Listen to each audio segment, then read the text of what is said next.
Le manuel d'Épictète, écrit par Arien de Nicomédie. Parmi les choses qui existent, certaines dépendent de nous, d'autres non. De nous dépendent la pensée, l'impulsion, le désir, l'aversion. Bref, tout ce en quoi c'est nous qui agissons. Ne dépendent pas de nous le corps, l'argent, la réputation, les charges publiques. Tout ce en quoi ce n'est pas nous qui agissons. Ce qui dépend de nous est libre naturellement, ne connaît ni obstacle ni entrave. Ce qui n'en dépend pas est faible, esclave, exposé aux obstacles et nous est étranger. Donc, rappelle-toi que si tu tiens pour libre ce qui est naturellement esclave, et pour un bien propre ce qui t'est étranger, tu vivras contrarié, chagriné, tourmenté. Tu en voudras aux hommes comme aux dieux. Mais si tu ne juges tiens que ce qu'il est vraiment, et tout le reste étranger, jamais personne ne saura te contraindre, ni te barrer la route. Tu ne t'en prendras à personne, n'accuseras personne, ne feras jamais rien contre ton gré. Personne ne pourra te faire de mal, et tu n'auras pas d'ennemis puisqu'on ne t'obligera jamais à rien qui soit mauvais pour toi. À toi donc de chercher des biens si grands, en gardant à l'esprit qu'une fois lancé, il ne faut pas se disperser en œuvrant chichement et dans toutes les directions, mais te donner tout entier aux objectifs choisis et remettre le reste à plus tard. Mais si en même temps tu vises le pouvoir et l'argent, tu risques d'échouer pour t'être attaché à d'autres buts, alors que seul le premier peut assurer liberté et bonheur. Donc dès qu'une image ou une représentation viendra te troubler l'esprit, pense à te dire à son sujet « Tu n'es que représentation » et non la réalité dont tu as l'apparence. Puis examine-la et soumets-la à l'épreuve des lois qui règlent ta vie. Avant tout, vois si cette réalité dépend de nous ou n'en dépend pas. Et si elle ne dépend pas de nous, sois prêt à dire « cela ne me regarde pas ». Souviens-toi que le désir est tendu vers son objet tandis que le but de l'aversion, c'est de ne pas tomber dans ce qu'on redoute. Si l'on est infortuné en manquant l'objet de son désir, on est malheureux en tombant dans ce qu'on voulait éviter. Donc si tu ne cherches à fuir que ce qui est dépendant de toi et contraire à la nature, il ne t'arrivera rien que tu aies voulu fuir. Mais si tu cherches à éviter la maladie, la mort ou la misère, tu seras malheureux. Supprime donc en toi toute aversion pour ce qui ne dépend pas de nous, et cette aversion reporte-la sur ce qui dépend de nous et n'est pas en accord avec la nature.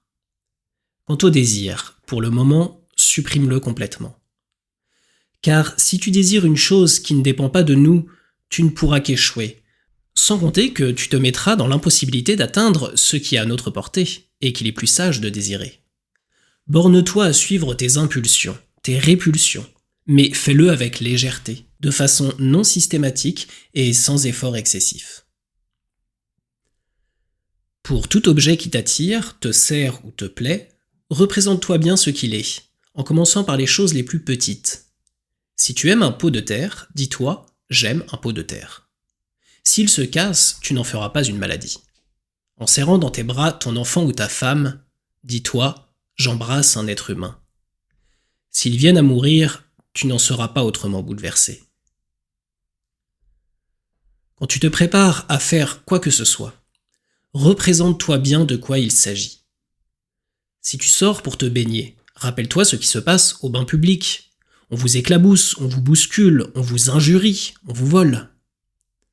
C'est plus sûrement que tu feras ce que tu as à faire si tu t'es dit « je vais aller au bain et exercer ma liberté de choisir en accord avec la nature ».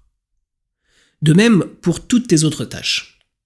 Car ayant fait cela, s'il arrive quelque chose qui t'empêche de te baigner, tu auras la réponse toute prête. Je ne voulais pas seulement me baigner, mais exercer ma liberté de choisir en accord avec la nature. Si je me mets en colère à cause de ce qui m'arrive, ce ne sera pas le cas. Ce qui tourmente les hommes, ce n'est pas la réalité, mais les jugements qu'ils portent sur elle. Ainsi, la mort n'a rien de redoutable. Socrate lui-même était de cet avis. La chose à craindre, c'est l'opinion que la mort est redoutable.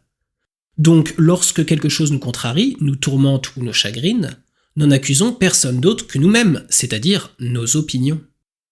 C'est la marque d'un petit esprit de s'en prendre à autrui lorsqu'il échoue dans ce qu'il a entrepris. Celui qui exerce sur soi un travail spirituel s'en prendra à soi-même. Celui qui achèvera ce travail ne s'en prendra ni à soi, ni aux autres. Ne te monte jamais la tête pour une chose où ton mérite n'est pas en cause.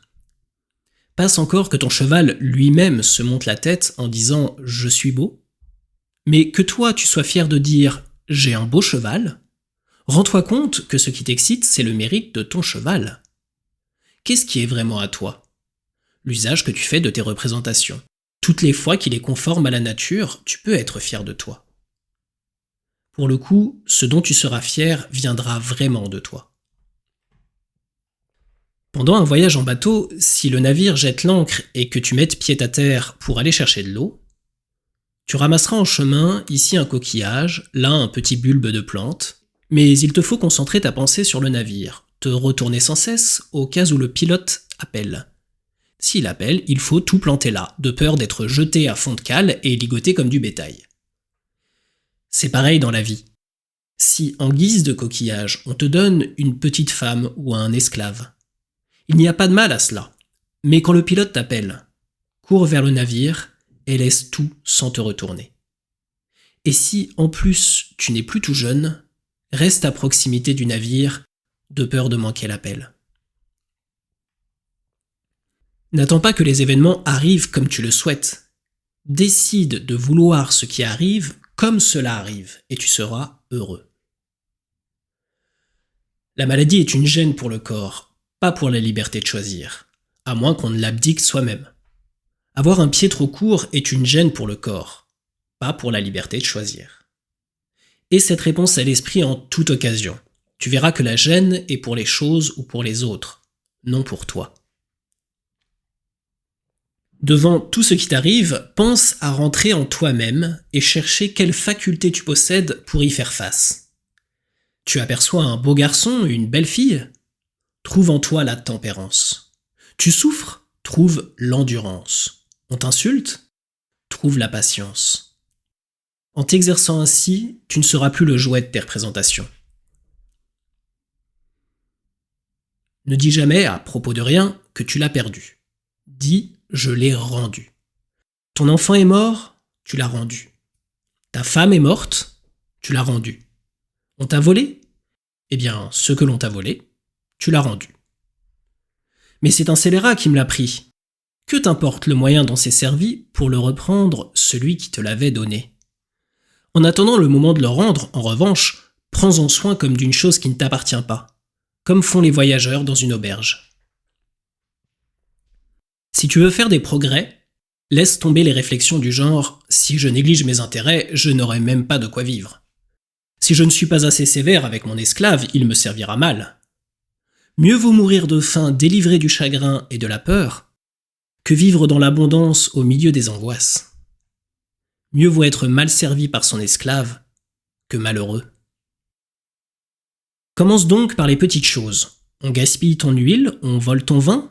Dis-toi, c'est le prix de la tranquillité. C'est le prix d'une âme sans trouble. On n'a jamais rien pour rien. Quand tu as besoin de ton esclave, souviens-toi qu'il peut ne pas venir et que s'il vient, il exécutera peut-être tes ordres à tort et à travers. Mais il n'a pas le pouvoir que ta tranquillité dépende de lui. Si tu veux progresser, accepte de passer pour un ignorant et un idiot dans tout ce qui concerne les choses extérieures. N'essaie jamais d'avoir l'air instruit. Si certains ont une bonne opinion de toi, méfie-toi. Tu dois savoir qu'il n'est pas facile de suivre ce qu'enjoint la nature tout en s'attachant aux objets extérieurs. Si tu poursuis l'un de ces objectifs, il est inévitable que tu négliges l'autre. Si tu souhaites que tes enfants, ta femme et tes amis soient éternels, tu es un sot. Car c'est vouloir que ce qui ne dépend pas de toi en dépende, que ce qui n'est pas à toi t'appartienne. De même, si tu veux un serviteur sans défaut, tu es stupide, puisque tu voudrais que la médiocrité soit autre chose que ce qu'elle est. Mais si tu veux atteindre l'objet de tes désirs, tu le peux. Exerce-toi à ce qui est en ton pouvoir. Tout homme a pour maître celui qui peut lui apporter ou lui soustraire ce qu'il désire ou ce qu'il craint.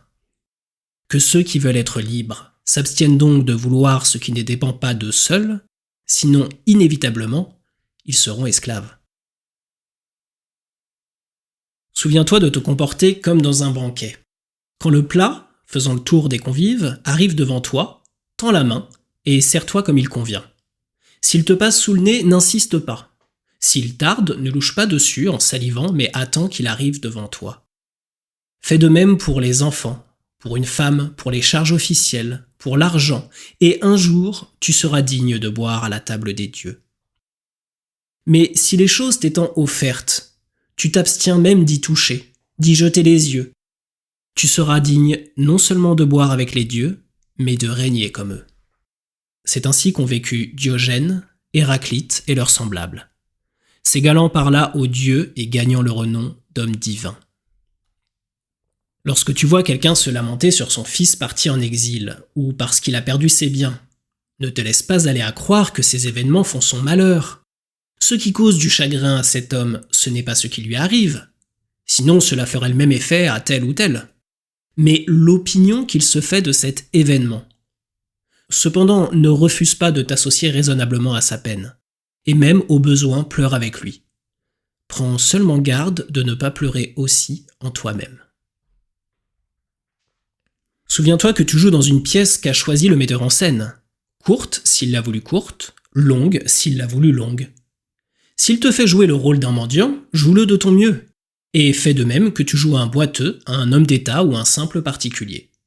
Le choix du rôle est l'affaire d'un autre. Si un corbeau pousse un cri de mauvais augure, ne te laisse pas entraîner par ton imagination. Définis ce dont il s'agit et dis-toi. Rien de ce qui est annoncé là ne me concerne moi, mais concerne plutôt ma petite carcasse, ma petite fortune, ma petite réputation, ma femme ou mes enfants. Quant à moi, pourvu que je le veuille, tous les présages me sont favorables, car quoi qu'il résulte de ce signe, il est en mon pouvoir de faire tourner la chose à mon profit.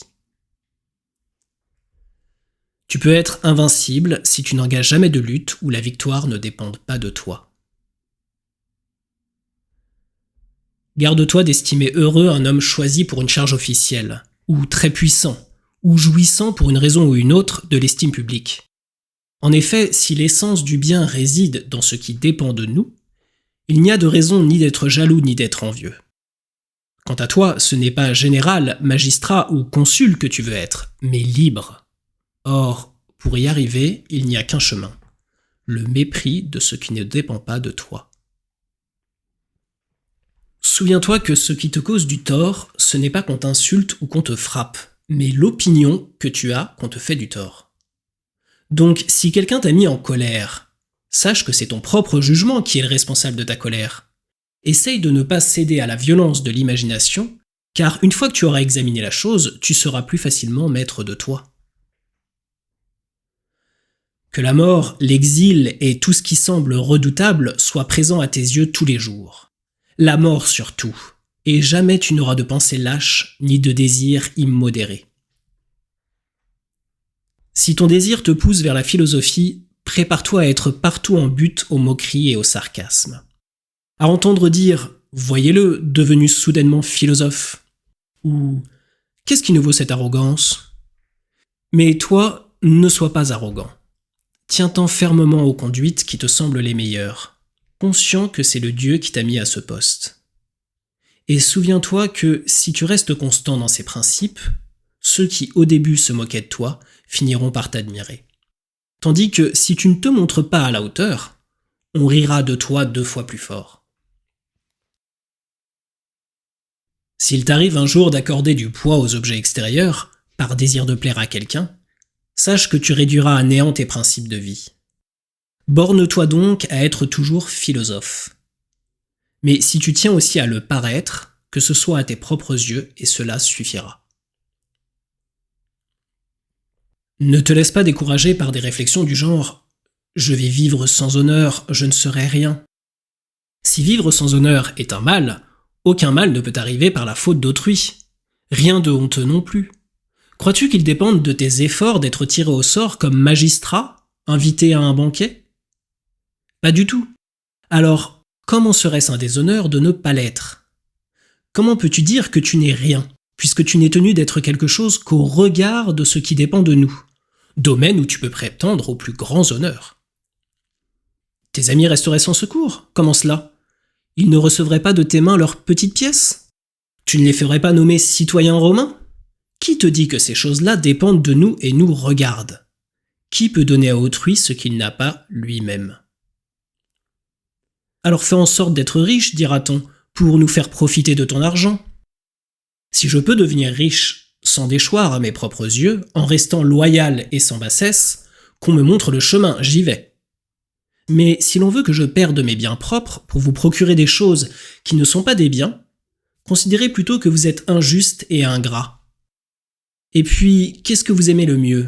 De l'argent ou un ami loyal et digne d'estime? Aidez-moi à être tel au lieu de vouloir que j'agisse d'une façon qui me ferait cesser de l'être. Mais, dis-tu, ma patrie resterait sans secours quand je pourrais l'aider. Là encore, de quelle aide parles-tu? Tu ne peux lui offrir ni terme ni portique, et alors? Le forgeron lui offre-t-il des chaussures, le cordonnier des armes? Il suffit à chacun d'accomplir sa tâche, en travaillant à fabriquer pour elle un citoyen de plus, plein de loyauté et de respect de soi. Ne ferais-tu rien pour elle? Bien sûr, donc tu peux, par toi-même, être utile à ta patrie. Quelle place aurais-je dans la cité? Celle où tu pourras rester loyal et digne d'estime. Mais si, voulant servir la patrie, tu réduis à néant ses vertus, une fois perdu toute loyauté et tout respect de toi, quel service pourrais-tu lui rendre? Pour un festin, un discours, un conseil, on t'a préféré quelqu'un d'autre. Si ce sont des biens, réjouis-toi qu'il lui échoie. Si ce sont des maux, ne te plains pas d'y avoir échappé. D'ailleurs, souviens-toi aussi que si tu n'en fais pas autant que d'autres pour obtenir ce qui ne dépend pas de nous, tu ne peux pas t'attendre au même résultat qu'eux. Si tu ne vas pas rendre visite aux gens qui comptent, comment pourrais-tu être récompensé comme ceux qui y courent? Comment, si tu ne flattes personne, obtenir autant que les flatteurs? Tu as refusé de payer le prix de ces faveurs, et tu voudrais qu'on te les accorde pour rien? Tu es injuste et insatiable. Combien coûte une laitue? Une obole plus ou moins. Suppose que quelqu'un donne une obole pour une laitue. Si toi tu ne donnes rien et ne reçois rien, ne considère pas avoir eu moins que lui. Il a sa laitue, toi, l'obole que tu n'as pas donnée. Eh bien, là encore, c'est la même chose. On ne t'a pas invité à un festin, c'est que tu n'as pas donné le prix auquel on estimait le repas. Et ce prix, c'était flatterie ou service. Donc, si cela te sert, donne ton dû, quel qu'en soit le prix. Mais si tu veux être payé de retour sans rien donner, tu n'es qu'un insatiable et un fou. N'as-tu rien obtenu à la place de ce repas? Si. L'honneur de n'avoir pas flatté qui tu ne voulais pas, de n'avoir pas eu à supporter la morgue des serviteurs devant sa porte. L'expérience commune nous sert à comprendre ce que veut la nature. Ainsi, quand le jeune esclave du voisin casse une coupe, nous sommes prêts à dire « ce sont des choses qui arrivent ». Sache donc que si c'est une de tes coupes qu'on a cassée, tu dois avoir la même réaction que pour celle du voisin. Applique cette règle aux choses les plus graves. Quelqu'un perd son enfant, sa femme? Chacun de dire « nous sommes tous mortels ». Mais si l'on est soi-même frappé par un deuil, on s'écrie aussitôt « hélas, pauvre de moi ». Nous devrions avoir à l'esprit la réaction que nous avons eue en apprenant la nouvelle à propos de quelqu'un d'autre. De même qu'on ne place pas de cible pour recevoir les tirs ratés, de même il n'y a pas de place pour le mal dans l'ordre universel. Si on livrait ton corps au premier venu, tu serais indigné. Et pourtant tu livres à n'importe qui ton jugement, avec pouvoir d'y jeter trouble et confusion pour peu qu'on t'injurie. Et tu n'as pas honte. La plupart du temps, notre conduite se mesure à l'aune de nos relations. Celui-ci est mon père? Je dois prendre soin de lui céder en tout, supporter ses injures, ses coups. Mais c'est un mauvais père. Eh bien, la nature ne t'a pas fixé pour rôle de vivre avec un bon père, mais avec un père. Mon frère me fait du tort. Alors garde vis-à-vis de lui le poste qui est le tien et ne te demande pas comment il se conduit, mais comment toi, tu dois te conduire pour suivre dans tes choix ce qu'enjoint la nature. Personne ne te fera de mal à moins que tu n'y consentes. Le mal ne viendra que lorsque tu jugeras qu'on t'a fait du mal. De la même façon, examine ce que doivent être tes relations avec tes voisins, tes concitoyens, le gouverneur de ta province, et tu sauras quelle conduite adopter à l'égard de chacun d'eux. Pour se conduire avec piété envers les dieux, l'essentiel est d'avoir d'eux une conception juste, à savoir qu'ils existent et régissent l'univers conformément au bien et à la justice. Ensuite, il faut être personnellement résolu à leur obéir, à céder au cours des événements et à le suivre de son plein gré, en sachant que c'est un dessein idéal qui le gouverne. De cette façon, jamais tu n'adresseras de reproches aux dieux, ni ne les accuseras de te négliger. D'ailleurs, il est exclu que cela t'arrive si tu ne te laisses pas emporter par des buts qui ne dépendent pas de toi, si tu choisis de ne voir le bien et le mal que dans ce qui dépend de toi. A l'inverse, si tu tiens pour un mal ou pour un bien ce qui ne dépend pas de toi, si tu ne peux obtenir ce que tu voulais ou s'il t'échoue ce que tu voulais éviter, tu t'en prendras aux responsables et tu leur en voudras. Car la nature fait que tout être vivant cherche à éviter et à fuir les événements qui lui semblent nuisibles, ainsi que les causes qui les déterminent, tandis qu'il accueille avec gratitude les événements conformes à son intérêt avec ce qui les cause. Il est donc impossible, quand on se croit lésé, d'être bien disposé envers l'auteur de ce tort supposé, tout comme on ne saurait se réjouir du dommage lui-même. Voilà pourquoi on voit des fils injurier leur père quand celui-ci refuse de leur donner une part de ce qu'ils considèrent comme des biens. Et de même, ce qui a dressé Étéocle contre Polynice, c'est de croire que la tyrannie était un bien. C'est pour la même raison que le paysan blasphème le nom des dieux, comme le marin, le marchand, et ceux qui ont perdu leurs femmes ou leurs enfants. Car là où est l'intérêt, là est la piété. En sorte que si l'on s'attache à diriger ses désirs et ses aversions comme il convient, du même coup, on sera assuré de se conduire avec piété. Pour ce qui concerne les libations et les sacrifices aux dieux, il convient d'agir suivant les traditions de son pays, en état de pureté, sans négligence ni oubli, mais sans excès de minutie non plus, et sans dépasser ses moyens. Quand tu as recours à la divination, souviens-toi que, puisque tu es venu trouver le devin pour qu'il te l'apprenne, tu ignores ce qui doit arriver. Mais une fois l'événement prévu, pour ce qui est de sa nature, tu la connais si tu es vraiment philosophe. S'il s'agit de quelque chose qui ne dépend pas de nous, ce ne saurait être ni un bien, ni un mal. Donc, quand tu vas voir un devin, laisse derrière toi tes désirs et aversions. Ne t'avance pas en tremblant, mais en homme pénétré de cette vérité, que tout ce qui peut arriver est indifférent et ne te concerne en rien. Alors, quel que soit l'événement, tu seras en mesure d'y faire face comme il convient, et sans que personne ne puisse t'en empêcher. Donc, n'aie pas peur, va vers les dieux comme on va demander un conseil. Pour le reste, une fois le conseil reçu, note bien qui était ton conseiller, note à qui tu désobéirais si tu t'écartais de son avis. Suis le précepte de Socrate. Ne recours à la divination qu'en des circonstances où tout porte sur l'issue d'un événement. Quand ni le raisonnement ni aucun art d'une autre sorte ne peuvent plus être d'aucun secours pour connaître ce qui t'attend. Par conséquent, s'il te faut risquer ta vie pour un ami ou pour la patrie, ne demande pas au devin si tu dois le faire. S'il t'annonçait que les présages sont mauvais, il est clair que cela signifierait la mort, ou une quelconque mutilation, ou encore l'exil. Ici, la raison commande, même dans ces circonstances, de prêter secours à son ami et de risquer sa vie pour la patrie. Pense au plus grand des devins, l'oracle de Delphes, qui jeta hors du temple l'homme qui avait choisi de ne pas secourir son ami. À partir d'aujourd'hui, décide d'un style, d'un genre de vie que tu garderas aussi bien seul que devant les autres. La plupart du temps, tais-toi ou, si tu veux parler, attends d'y être contraint et fais-le en peu de mots. Exceptionnellement, quand l'occasion t'y convie, parle, mais ne t'occupe pas de l'actualité. Combats de gladiateurs, courses de chevaux, jeux du stade, nourriture et boissons. Ici ou ailleurs, tiens ta langue, et surtout pas de réflexion sur les gens, en bien ou en mal, ni de comparaison. Autant que faire se peut, oriente les conversations de ceux avec qui tu te trouves sur des sujets convenables. Si tu te trouves seul au milieu de gens que tu ne connais pas, tais-toi encore. Ris rarement et pas à tout propos ni à gorge déployée. Abstiens-toi de prêter serment, sinon en toute occasion, du moins chaque fois que c'est possible.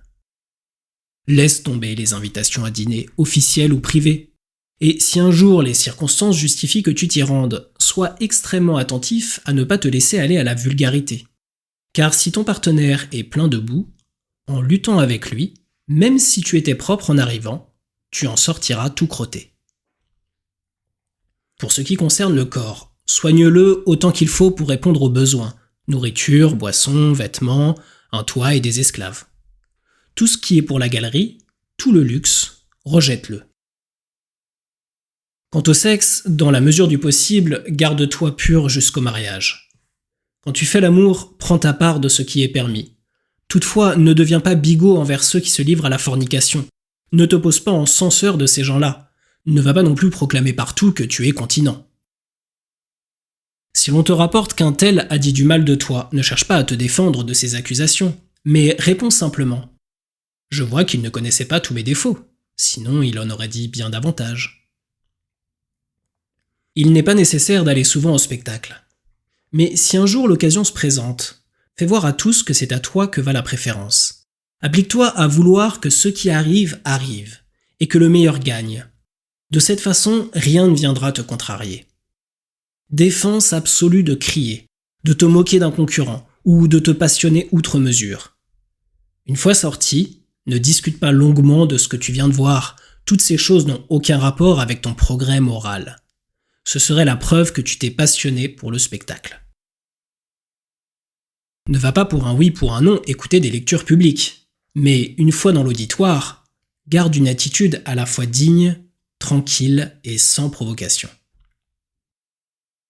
S'il te faut rendre visite à quelqu'un, surtout s'il fait partie de ceux que l'opinion publique place au sommet du pouvoir, demande-toi ce qu'aurait fait Socrate ou Zénon à ta place, et tu n'auras plus le moindre doute sur la conduite à tenir en cette circonstance. Lorsque tu te rends chez un personnage influent, prévois qu'il ne sera pas chez lui, qu'on te fermera la porte au nez en la faisant claquer bien fort, et qu'on ne se souciera pas de toi le moins du monde. Si malgré tout ton devoir est d'y aller, montre-toi à la hauteur des circonstances, mais ne te dis jamais « le jeu n'en valait pas la chandelle ». C'est une réflexion vulgaire et d'un esprit esclave des choses extérieures. Au cours de la conversation, abstiens-toi de t'étendre sur tes actions passées, sur les risques que tu as pris. Car s'il t'est doux de te remémorer les dangers que tu as courus, le récit de tes aventures n'a pas les mêmes charmes pour les autres. Évite également de faire rire, car non seulement cela peut facilement tomber dans la vulgarité, mais cela risque, en plus, de faire abandonner à tes interlocuteurs leur retenue envers toi. Un autre terrain glissant, c'est quand on en vient à parler des choses obscènes. Quand cela se produit, si c'est possible, n'hésite pas à reprendre celui qui a commencé. Sinon, exprime au moins clairement, par ton silence, ta rougeur et ton air réprobateur, que cette conversation te déplaît. Quand il te vient l'envie d'un plaisir, comme pour les autres sortes de représentations, prends garde de ne pas céder à sa violence. Laisse reposer la chose et accorde-toi un délai. Songe à ces deux instants, celui où tu goûteras le plaisir et celui où, après y avoir goûté, tu en auras le regret et t'insulteras toi-même tout bas. Oppose à cela la joie que tu éprouveras et les louanges que tu t'adresseras si tu t'abstiens. Si tu trouves opportun de passer à l'acte, fais attention à ne pas succomber à la douceur agréable et séduisante de la chose. Imagine pour y résister combien précieuse est la conscience d'avoir remporté cette victoire-là. Lorsque tu en arrives à la conclusion qu'il faut faire une chose, fais-la. Et ne cherche pas à t'en cacher, même si les gens risquent d'en penser du mal. Car ou bien tu as tort d'agir ainsi, et il ne fallait pas le faire, ou bien tu as raison, et tu n'as pas à craindre les reproches injustifiés. De même que les phrases « il fait jour » et « il fait nuit » ont une grande valeur en tant que propositions disjointes, mais ne veulent rien dire si on les joint. De même, dans un banquet, choisir la plus grosse part, si c'est valable du point de vue du corps, ce ne l'est pas du point de vue de la sociabilité. Donc, quand tu dînes avec quelqu'un, ne considère pas seulement la valeur des plats pour le corps, mais veille aussi à respecter ton hôte. Si tu te lances dans une entreprise qui dépasse tes forces, non seulement tu te conduis comme un idiot, mais tu négliges d'accomplir ce qui était dans tes possibilités. Tout comme tu fais attention en te promenant à ne pas marcher sur un clou et à ne pas te tordre la cheville, fais attention aussi à ne pas faire de mal à ce qui dirige ton âme. En gardant cette nécessité à l'esprit, au seuil de chaque entreprise, nous ferons plus sûrement ce que nous avons à faire. Pour ce que l'on doit avoir ou posséder, la mesure est le corps, comme le pied est celle de la chaussure. Si tu t'en tiens à ce critère, tu garderas la mesure. Mais si tu vas au-delà, tu seras forcément entraîné comme du haut d'une falaise. Pour la chaussure, si tu vas au-delà des besoins du pied, tu la voudras couverte d'or, puis teinte en pourpre, puis brodée. Une fois qu'on a passé la mesure, il n'y a plus aucune limite. Dès qu'elles ont passé 14 ans, les hommes appellent les femmes maîtresses. Elles, voyant que leur unique intérêt est de coucher avec eux, commencent à se maquiller et mettent en cet art toutes leurs espérances. Il faut donc leur faire comprendre que leur seule gloire est de donner à tous l'image d'une vie réglée et d'une âme pudique. C'est la marque d'une infériorité naturelle à la pratique de la philosophie que de s'attarder aux choses du corps. Comme de passer trop de temps à prendre de l'exercice, à manger, à boire, à faire ses besoins, à copuler. Tout cela, il faut le faire comme en passant. C'est sur notre jugement que nous devons porter toute notre attention.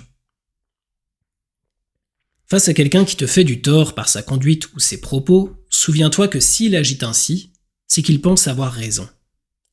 Il ne lui est pas possible de régler sa conduite sur ta façon de penser. C'est la sienne qui le guide, et si elle est erronée, il se fait du tort à lui-même en demeurant dans son erreur. En effet, si une vérité complexe passe pour un mensonge, ce n'est pas la complexité qui est en faute, mais bien celui qui se trompe.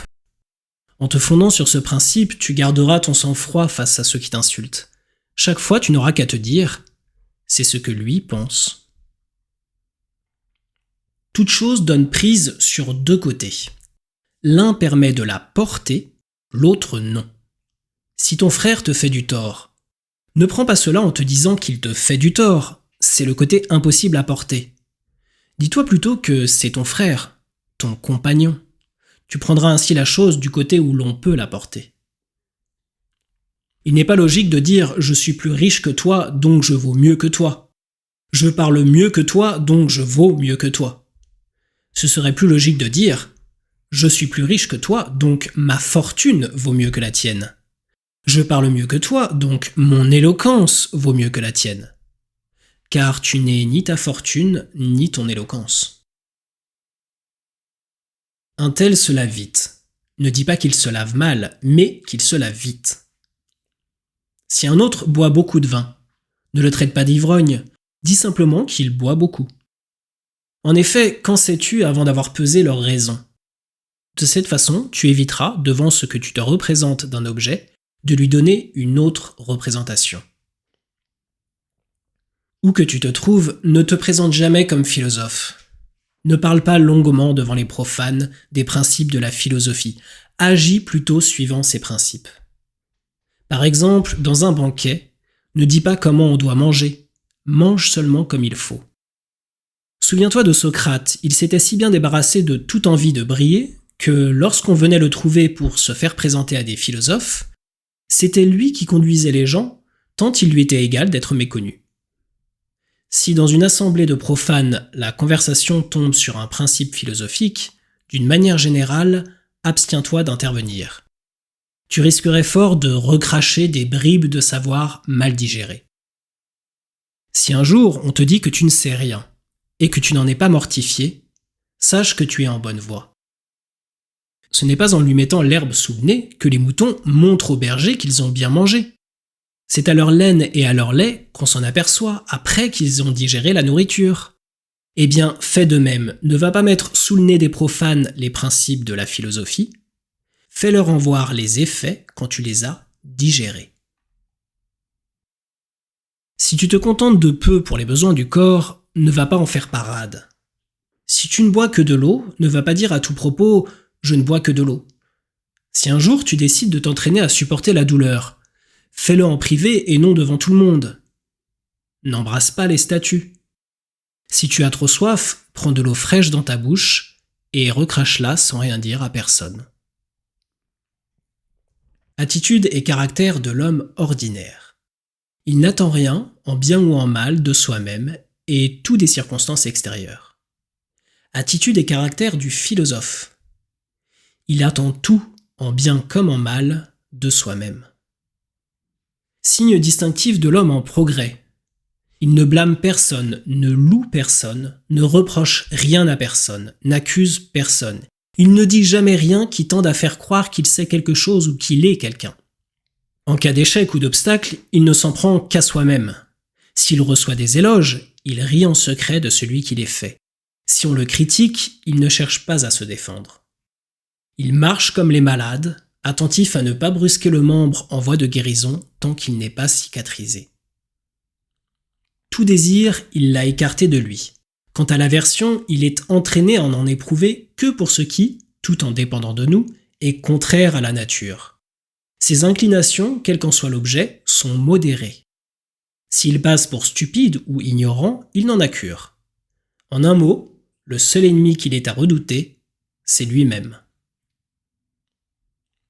Si quelqu'un se vante de comprendre et d'expliquer les écrits de Chrysippe, dis-toi que si Chrysippe n'avait pas écrit dans un style obscur, celui-là n'aurait pas eu de quoi se vanter. Mais moi, qu'est-ce que je cherche ? À connaître la nature afin de la prendre pour guide. Je cherche donc un homme qui puisse m'expliquer la nature. J'entends dire que Chrysippe est cet homme, je vais le trouver et je ne comprends rien à ses écrits. Je cherche alors quelqu'un pour me les expliquer. Jusque-là, il n'y a rien dont je puisse être fier. Quand j'ai trouvé cet interprète, il me faut alors mettre en pratique les préceptes que j'ai appris. C'est de cela dont je puis être fier. Mais si c'est seulement l'explication de texte que j'admire, ne serais-je pas, plutôt que philosophe, devenu un grammairien qui gloserait Chrysippe au lieu d'Homère ? Il y aurait de quoi rougir si, lorsqu'on me dit « Apprends-moi à lire Chrysippe », je n'étais pas en mesure de montrer une conduite semblable et conforme à ses écrits. Une fois que tu t'es fixé des buts, tu dois t'y tenir comme à des lois qu'on ne peut transgresser sans impiété. Et quoi que l'on dise de toi, n'y prête pas attention. Cela ne te concerne plus. Combien de temps encore vas-tu attendre pour t'estimer digne des plus grands biens et cesser enfin d'enfreindre la règle qui doit déterminer ta vie ? Tu connais les principes qui doivent fonder ta réflexion, c'est assez réfléchi. Quel maître attends-tu à présent pour te décharger sur lui du soin de ton progrès moral ? Tu n'as plus 15 ans, tu es un homme mûr. Si désormais tu te montres négligent, si tu prends les choses à la légère, si tu continues à échafauder projet sur projet en reculant sans cesse le jour où tu devras enfin prendre soin de ta vie, tu ne feras aucun progrès. Et sans t'en rendre compte, tu finiras par vivre et mourir comme un homme ordinaire. Décide donc tout de suite de vivre en adulte résolu à progresser. Que tout ce qui te semble le meilleur te soit une loi incontournable. En présence de quelques tâches pénibles ou agréables, glorieuses ou honteuses, dis-toi que tu dois te lancer, que les Jeux Olympiques sont ouverts, que tu ne peux plus tergiverser et qu'en un seul jour, une seule action peut anéantir ou confirmer ton progrès moral. C'est ainsi que se comportait Socrate qui n'écoutait en toutes circonstances que la règle dictée par la raison. Pour toi-même, si tu n'es pas encore Socrate, vis au moins en t'efforçant de l'imiter. Le premier domaine de la philosophie, et le plus indispensable, c'est la mise en pratique des principes, comme par exemple l'interdiction de mentir. Le second concerne les démonstrations. Ainsi, pourquoi ne faut-il pas mentir ? Le troisième explique et analyse les deux premiers. Ainsi, la reconnaissance qu'on est en présence d'une démonstration. Ce que sont une démonstration, une déduction, le vrai, le faux, etc. Par conséquent, le troisième domaine est indispensable pour accéder au second, comme le second pour accéder au premier. Mais le plus indispensable, le terme de toute recherche, c'est le premier. Seulement, nous faisons tout à l'envers. Nous nous attardons au troisième. Nous lui consacrons tous nos efforts en oubliant complètement le premier. Voilà pourquoi nous mentons sans cesse, en étant prêts, cependant, à exprimer le raisonnement qui prouve qu'il ne faut pas mentir. En toute occasion, rappelle-toi ces mots. Conduis-moi, ô Zeus, et toi, ô destinée, où vous avez formé le vœu de me conduire. Je vous suivrai avec empressement. Mais si, par lâcheté, je résiste, il n'en faudra pas moins que je vous suive. L'homme qui consent dignement à la nécessité, on le nomme sage et il connaît les secrets des dieux. Eh bien, crie-t-on, si c'est là la volonté des dieux, qu'il en soit ainsi.